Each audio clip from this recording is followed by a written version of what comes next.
जैसे जैसे आप, क्योंकि आप नरसिम्हानंद जी के फाउंडेशन से जुड़ी हैं, उनसे जुड़ी हैं, वो इस्लाम पे बात करते हैं, और भारत को जितना डैमेज सच्चर कमेटी ने किया है उतना आज हमारे बच्चों को एनसीईआरटी में पढ़ाया जा रहा है। मुझे याद है 2013 में गुजरात सरकार, नरेंद्र मोदी सरकार सुप्रीम कोर्ट गई थी और उन्होंने कहा था कि मजहब के आधार पे कोई कमेटी नहीं बननी चाहिए और मजहब के आधार पे वजीफा नहीं मिलना चाहिए।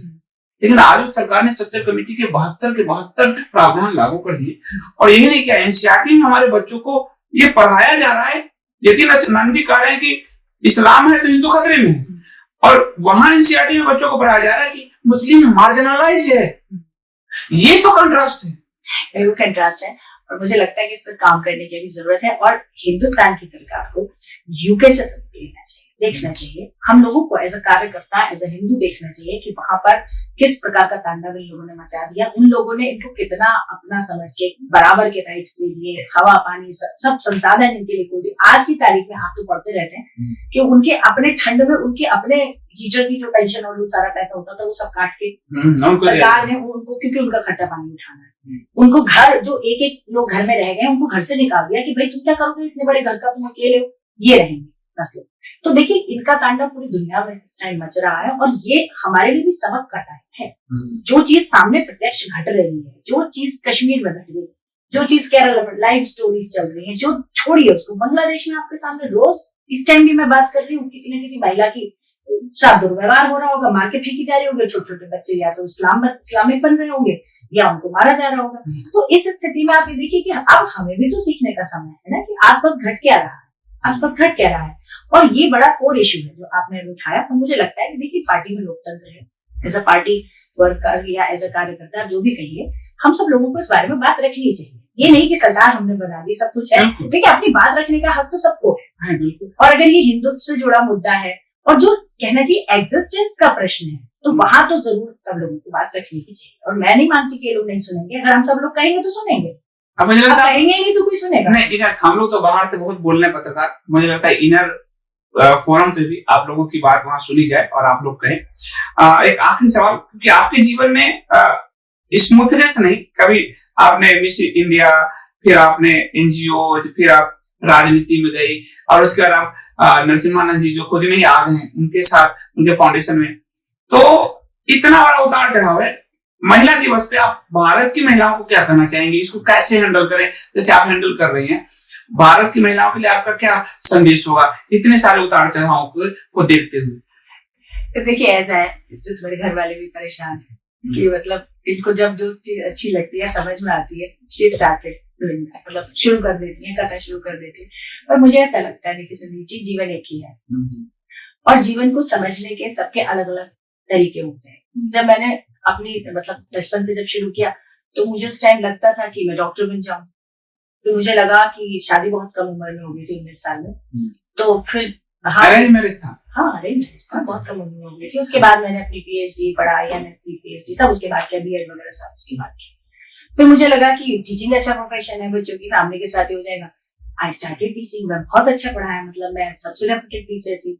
उसके बाद मुझे लगा इन बच्चों को प्रॉब्लम है तो मुझे इनके लिए काम करना चाहिए, तो मैं उनके करियर के लिए मैंने काम किया। मुझे लगा इसमें मैं ठीक से नहीं कर पा रही हूँ तो मुझे कुछ ऐसा करना चाहिए कि मैं कुछ अपना बन जाऊं, बड़ा नाम, तो मेरे के लिए बेहतर। मैंने फिर मिसेस इंडिया किया। उसके बाद मुझे लगा कि भाई सारे की ठीक तो तब होगा, सफाई सब सिस्टम के बाहर खड़े होकर हम इतने दिन झाड़ू मार रहे हैं, कुछ हो ही नहीं रहा है 7 साल से, और मोदी जी चाहेंगे तो 2 मिनट में झाड़ू लग के देखो देश में पहले से बहुत फर्क है। जो बात है, मतलब ये मेरा सपना था कि देश में सफाई की बात हो, सच में आज पूरा हुआ है। तो वहां पहुंचे तो लगा कि भाई सिस्टम के बाहर खड़े होकर चिल्लाने से, रोने से अच्छा एक सिस्टम के साथ काम शुरू करें, तो स्वच्छता प्रकल्प पे से।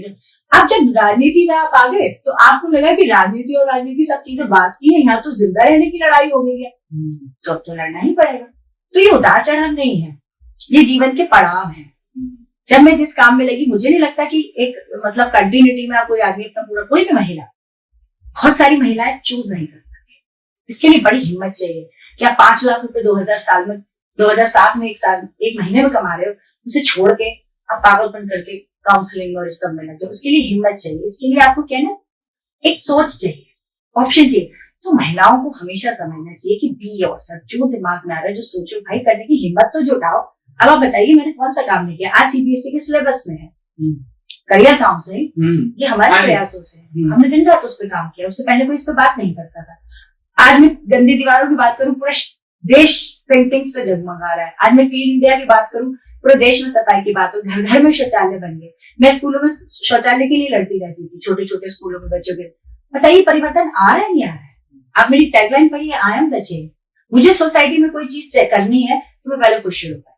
तो ये उतार चढ़ाव नहीं है, ये पड़ाव है मेरी जिंदगी के, कि जब मुझे लगा कि इस चीज की मुझे जिंदगी में जरूरत है तो मैंने डरी नहीं, मैंने हिम्मत जुटाई। बहुत बार लगता है कि इतना एस्टेब्लिश कैरियर है, अब सब कहते हैं कि भाजपा में आपका बहुत बढ़िया चमकदार कैरियर है, कल को आप बहुत आगे जाएंगी, लेकिन अब आप हिंदुत्व में लगे। हमने कहा हम जैसे करोड़ों कार्यकर्ता भाजपा में सिर्फ हिंदुत्व की वजह से है।